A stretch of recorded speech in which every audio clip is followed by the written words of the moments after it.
Hello बच्चों, नमस्कार। कैसे हैं आप? उम्मीद करता हूँ आप सभी स्वस्थ होंगे, अच्छे होंगे और आपकी आगामी भर्तियों की तैयारी बहुत बेहतरीन तरीके से चल रही होगी। जी हाँ दोस्तों, अगर आप थंबनेल देख करके हमारे इस वीडियो पे आए हैं तो आपके लिए बहुत ही ज़रूरी सूचना है। दोस्तों, यदि आप उत्तराखंड में लेखपाल या फिर पटवारी की परीक्षा देने जा रहे हैं तो दोस्तों परीक्षा से पहले आपको इन महत्वपूर्ण तथ्यों को जानना बहुत जरूरी है। दोस्तों, पटवारी से संबंधित नकल को लेकर के जो वीडियो हमने बनाया है इस पे हम चर्चा करेंगे बाद में। फिलहाल पहले एक अपडेट आप सभी लोगों के लिए। वैसा तो देखिए बहुत सारे बच्चों को पहले से ही जानकारी हो चुकी होगी। दोस्तों, अभी आयोग के द्वारा दोस्तों अभी फिलहाल देखिए 3 बड़ी भर्ती जो कि वन दरोगा और बीडीओ की भर्ती थी और दोस्तों सचिवालय रक्षक की भर्ती थी। इन तीनों ही भर्तियों को दोस्तों निरस्त कर दिया गया है। तो दोस्तों भर्ती कैंसिल नहीं हुई है, देखिए भर्ती को निरस्त किया गया है। इसका अभी आपका पुनः एग्जाम होगा, री एग्जाम इसका कराया जाएगा। री एग्जाम उसका कब होता है दोस्तों, उसकी अभी कोई सूचना नहीं है। साथ में दोस्तों देखिए 8 और भर्तियों को लेकर के अगर हम चर्चा करें तो एलटी और अन्य जो हमारी 7 भर्तियां हैं इनको लेकर के अभी आयोग लगातार सरकार से चर्चा कर रहा है। तो दोस्तों वैसे मुझे पता है कि आज के हमारे स्टूडेंट के पास देखिए सबसे बड़ी दिक्कत है टाइम की। ये वीडियो अगर आप देख रहे हैं दोस्तों तो अपने जिंदगी के ये महत्वपूर्ण पल निकाल करके इस वीडियो को पूरा देखिए। मुझे पता है कि दोस्तों आप इस वीडियो को स्किप करके देखेंगे या जैसे भी आप देखेंगे। एक बड़ी प्रॉब्लम दोस्तों ये है कि हमारे स्टूडेंट के पास में बहुत ऐसे वीडियो देखने का टाइम तो है जो उनको कुछ नहीं देने वाली होती हैं।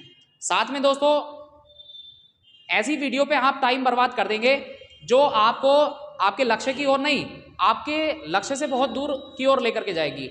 लेकिन काम की जो वीडियो है वो सभी बच्चे नहीं देखते हैं। तो दोस्तों मैं आपसे रिक्वेस्ट करूंगा कि देखिए यदि आप उत्तराखंड में किसी भी एग्जाम की तैयारी करते हैं तो दोस्तों ये वीडियो आपके लिए सभी के लिए काफ़ी महत्वपूर्ण होने वाला है। दोस्तों यहाँ पर हम चर्चा करेंगे।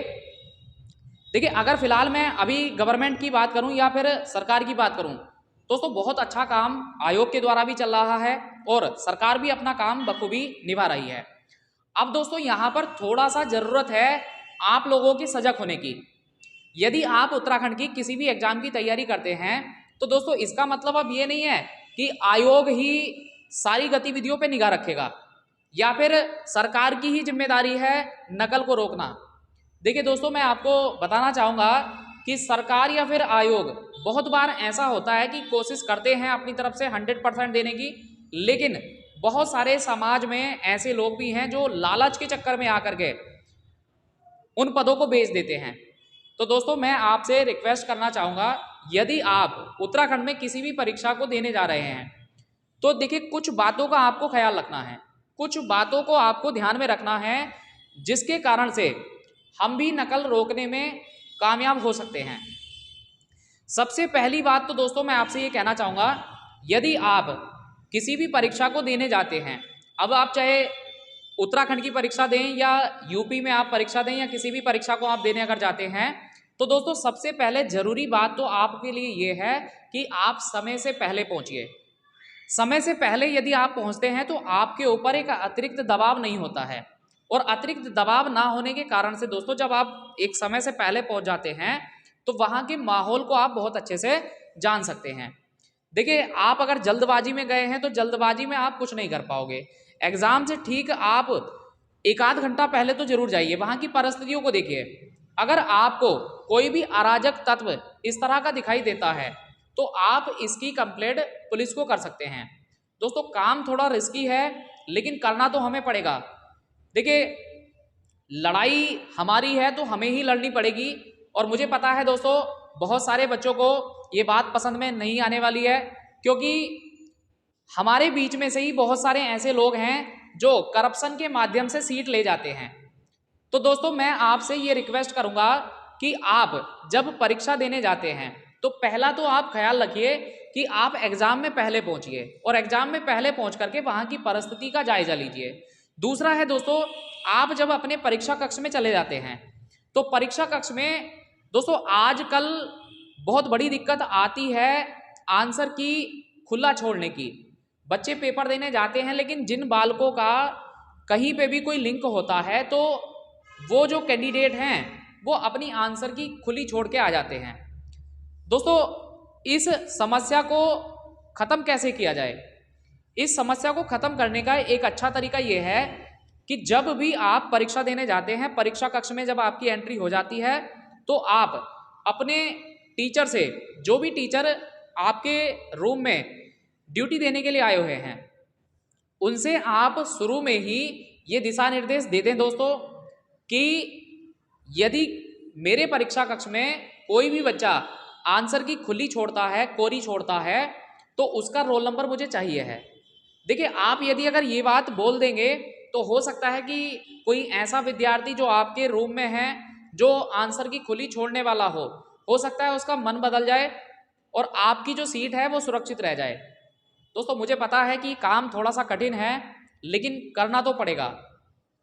आयोग और सरकार अपनी तरफ से भरसक कोशिश कर रहे हैं और दोस्तों हमें भी ये जिम्मेदारी उठानी पड़ेगी, क्योंकि समस्या यदि अगर हमारे ऊपर है तो हमें कुछ ना कुछ तो ऐसा करना पड़ेगा जिससे कि आने वाले एग्जाम में कोई हमारी सीट को ना काट दे। तो दोस्तों, यहाँ मैं आपसे यही कहना चाहूँगा कि जब आप परीक्षा कक्ष में जाते हैं तो परीक्षा कक्ष में आप अपने परीक्षा कक्ष में जो हमारे टीचर ड्यूटी के लिए आए हुए हैं उनसे आप साफ तौर पे कह दीजिएगा कि अगर किसी बच्चे ने भी आंसर की कोरी छोड़ी है तो उसका रोल नंबर मुझे चाहिए है। और दोस्तों, इसकी सूचना आप यदि आयोग को दे सकते हैं तो आयोग को दीजिए, यदि आप किसी सरकारी अधिकारी को दे सकते हैं तो आप उन तक ये सूचना पहुंचाइए, और यदि आप ये करने में सक्षम नहीं है तो दोस्तों ये डाटा आप हमारे व्हाट्सएप नंबर 9639397839 पर भेज सकते हैं। दोस्तों देखिए, जब तक हमारे पास कोई प्रूफ नहीं होगा तो बिना प्रूफ के हम कोई भी काम नहीं कर पाएंगे। यदि आपके पास प्रूफ है, मान लीजिएगा आपके परीक्षा कक्ष में कुछ आंसर की कोरी छोड़ दी गई थी, तो दोस्तों उन लोगों का यदि डाटा हमारे पास हुआ और भविष्य में रिजल्ट के टाइम पे उनका सिलेक्शन हो जाता है तो देखिए हम चैलेंज कर सकते हैं, लेकिन बिना प्रूफ के दोस्तों ये चैलेंज नहीं किया जा सकता है। दोस्तों, मैं आपसे रिक्वेस्ट करूंगा कि इस वीडियो को आप ज़्यादा से ज़्यादा शेयर करें, जिससे कि हमारे उत्तराखंड के सभी भाई बहन जागरूक हो पाएं और इन परिस्थितियों को जान सकें। मुझे पता है दोस्तों, देखिए काफ़ी बार जब मैं देखता हूँ हमारे व्हाट्सएप का स्टेटस चेक करके, तो व्हाट्सएप का स्टेटस चेक करने के बाद में मुझे दिखता है कि तमाम उत्तराखंड से भाई बहन हमारे वो हमारी वीडियो को अपने स्टेटस पर लगा लेते हैं, तो मुझे बड़ी खुशी की बात होती है। देखिए, मेरा उद्देश्य दोस्तों ये नहीं है कि मेरा वीडियो बहुत लंबा चले, ज़्यादा से ज़्यादा चले। मेरा उद्देश्य ये है दोस्तों कि हम अपने विद्यार्थियों को किस तरह से सक्षम कर सकते हैं। देखिए, पढ़ाई तो एक अलग चीज़ है ही, पढ़ना तो एक काम है ही दोस्तों। पढ़ाई के साथ साथ आजकल विद्यार्थियों की एक जिम्मेदारी और बढ़ गई है, वो जिम्मेदारी है करप्शन को घटाने की या ख़त्म करने की। यदि दोस्तों हम सब लोग मिलकर के इस काम को करेंगे तभी दोस्तों पॉसिबल हो पाएगा कि हमारी जो एक सीट है जिसे हम पढ़ के या मेहनत करके लेते हैं, कोई पैसे वाला या कोई नकलची उस सीट को काट ना दे दोस्तों। तो दोस्तों जिम्मेदारी आपकी भी बनती है। यदि आप इसमें थोड़ा सा भी जागरूक हैं तो आप खुद इसका डाटा आयोग को भेज सकते हैं, और नहीं तो दोस्तों यहाँ पे हमारा नंबर है, इस नंबर के माध्यम पे आप व्हाट्सएप पे हमारे ये सूचना दे सकते हैं। आपके लिए ये काम हम करने को तैयार हैं दोस्तों। तो दोस्तों अंत में केवल इतना ही कहना चाहूँगा, चाहे आप वीडियो को लाइक ना करें, चाहे आप हमारे चैनल को सब्सक्राइब ना करें, लेकिन दोस्तों ये वीडियो उत्तराखंड में पटवारी या लेखपाल के पेपर से पहले सभी बच्चों तक पहुंचाने का प्रयास करिए, जिससे कि हमारे सभी भाई बहन जागरूक हो पाएं और ये जो आंसर की कोरी छोड़ने की समस्या आ रही है, इस समस्या को दोस्तों दूर किया जाए। दोस्तों वीडियो को अंत तक देखने के लिए आप सभी भाई बहनों का बहुत बहुत धन्यवाद।